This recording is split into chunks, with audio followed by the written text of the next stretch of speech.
नमस्कार, मैं दीपा रवानी। जैसा कि आप देख सकते हैं, हम अभी मौजूद है सिजवा के भेलाटांड मोड़ में और विराट सम्राट जी यहाँ पे कैंडल मार्च कर रहे हैं। दिल्ली में जो लाल किले के पास जो बम धमाका हुआ, उनकी आत्मा के शांति के लिए। तो आइए विराट सम्राट जी से कुछ बात करते हैं। सिजवा के भेलाटांड मोड़ पर आज शाम विराट सम्राट के नेतृत्व में कैंडल मार्च का आयोजन किया गया। यह श्रद्धांजलि मार्च दिल्ली के लाल किले के पास हुए 2 बम धमाकों के मारे गए निर्दोष लोगों की आत्मा की शांति के लिए आयोजित किया गया।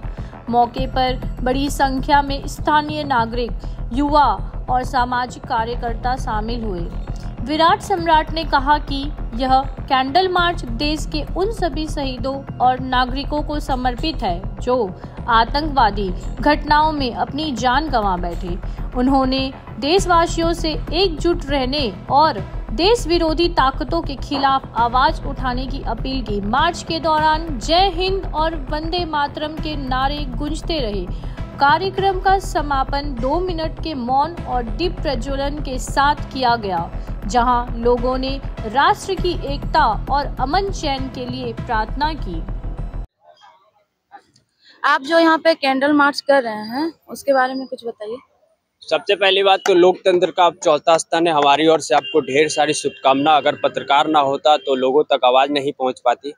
आज जिस तरह हमारे देश में लाल किला दहशत का माहौल है, हमारे भारतवासियों को मारा जा रहा है। कहीं ना कहीं ये भारत विरोधी, राष्ट्र विरोधी, देश विरोधी, धर्म विरोधी ऐसे हमारे भारत में पल रहे हैं। तो मैं भारत के प्राइम मिनिस्टर मोदी जी से अपील करना चाहूँगा कि जो भी भारत विरोधी है, राष्ट्र विरोधी है, ऐसे कट्टरपंथी विचारधाराओं को कुचल देना चाहिए। फिर वो चाहे कोई भी हो। ये भारत वो भारत नहीं है, ये 2014 से पहले वाला भारत नहीं है, नया भारत है। हमारे भारत के प्राइम मिनिस्टर मोदी जी का भारत है। उस घर में घुस के मारेंगे, कब्र तुम्हारी खोदेंगे, दिल्ली के गद्दी पर बैठा बाप तुम्हारा मोदी है।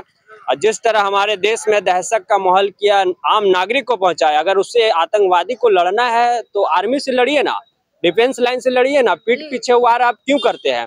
आज हमारे दिल्ली में जिस तरह आम नागरिक, मासूम बच्चों को विस्फोट से आम नागरिक का जान चले गया, उसके जिम्मेदार कौन है? इससे साफ पता चलता है कि जिससे हमारा भारत का बॉर्डर का उस पर जितना विरोधी नहीं है पाकिस्तान और बांग्लादेश में, उससे ज्यादा हमारे भारत में विरोधी पल रहे हैं। तो ऐसे कट्टरपंथी विचारधाराओं को फन कुचल देना चाहिए। फिर वो कोई भी है, ये नया भारत है। माननीय हमारे नरेंद्र मोदी जी, आदित्यनाथ, अमित शाह जी की देश है और इस नेतृत्व में जो भी भारत विरोधी, राष्ट्र विरोधी को बिल्कुल बख्शा नहीं जाएगा। और अभी देखिए, बिहार में चुनाव है। आज पहला लास्ट चरण का मतदान होने वाला है। दूसरा दिन हमारे देश में, दूसरे राज्य में बम ब्लास्ट हो जाता है। तो इससे क्या संदेश देना चाहते हैं देश में? इससे साफ पता चलता है कि दहशत का माहौल है। अगर आपको बम ब्लास्ट करना है तो फिर एक दिन पहले करिए। अभी बिहार में आज ही चुनाव होने वाला है। आज लास्ट चरण का चुनाव है और दिल्ली कैपिटल है जो भारत का, वहां पे बम ब्लास्ट हो जाता है और आम नागरिक की जान चली जाती है। 4 व्हीलर में 4 युवा इंडिका में आते हैं और खुद भी मरते हैं, दूसरों को भी ले डूबते हैं। तो इससे साफ पता चलता है कि हमारे देश में भारत विरोधी, राष्ट्र विरोधी आज पल रहे हैं। ऐसे भारत विरोधी से हम सब युवा पीढ़ी को सतर्क रहना होगा। और जो भी इस तरह का हमारे देश में हरकत करेगा, जिस तरह पुलवामा में 40 जवान को शहीद कर दिया था, उसी तरह हमारे आज आम नागरिक को शहीद हो गया।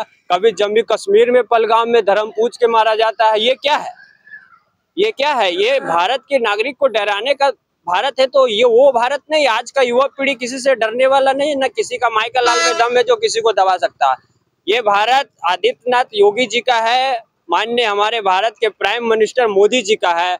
जो भी इस तरह का हरकत करेगा उसका खाल उधेड़ दिया जाएगा। फिर वो चाहे कोई भी हो, भारत विरोधी को बख्शा नहीं जाएगा।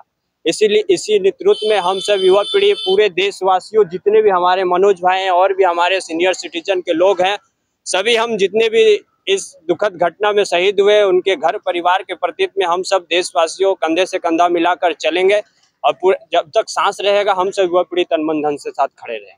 सभी को मेरा जय हिंद, जय भारत।